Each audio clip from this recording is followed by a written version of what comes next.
چگونه انگلیسی رو در خانه بدون استاد یاد بگیریم. روحی 1399. برای یاد گرفتن انگلیسی در خانه بدون استاد باید از این روش ها استفاده کنین.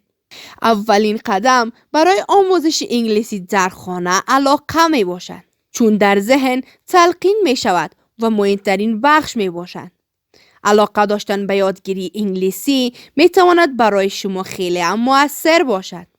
دومین کار برای فراگیری انگلیسی در خانه داشتن ذخیره لغات هست. وقت شما در روز 10 لغت را بتوانید حفظ کنید، شما به خوبی می توانید جملات را ترجمه و بفهمید. زیادترین شما می توانند خط انگلیسی را بخوانند ولی نمی توانند درست ترجمه کنند.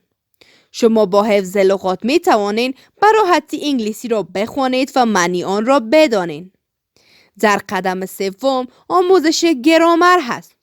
شاید بعضی از شما هم در گپ زدن مشکل داشته باشید و لغات زیادی را هم به خاطر سپرده باشید و از ذخیره لغات بالای هم بهره مند هستید ولی نمی توانید درست صحبت کنید. آموزش گرامر برای شما این زمینه را فراهم می کند تا بتوانید بفهمید که چگونه یک جمله را ترکیب و صحبت بکنید. همیشه کوشش بکنید فیلم های کوتاه انگلیسی را تماشا کنید. اگر نمی توانید بفهمید که اونا چی میگن، باز هم ببینید، چون در قسمت لیسنینگ برای شما خیلی کمک میکند. همیشه متن های انگلیسی را بخوانید و با صدای بلند تمرین کنید.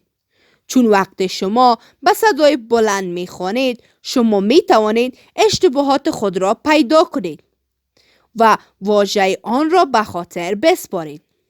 همیشه همراه یکی از دوستانتان تمرین کنید. اگر کسی نیست که به حرفهای شما گوش کند، صدای خود را ثبت و یا ریکورد کنید. سپس چندین بار گوش کنید. در آن صورت متوجه اشتباهات خود می شوید. آشنایی با حروف صدادار و بی صدا. وقت شما با این حرفها آشنا می شوید، می توانید به شکل درست کلمات را ادا کنید. همیشه طرز حرف زدن خود را با طرز حرف زدن انگلیسی زبان ها مقایسه کنید. این کار باعث می شود که شما درست حرف بزنید و لهجه درست انگلیسی را تلفظ بکنید.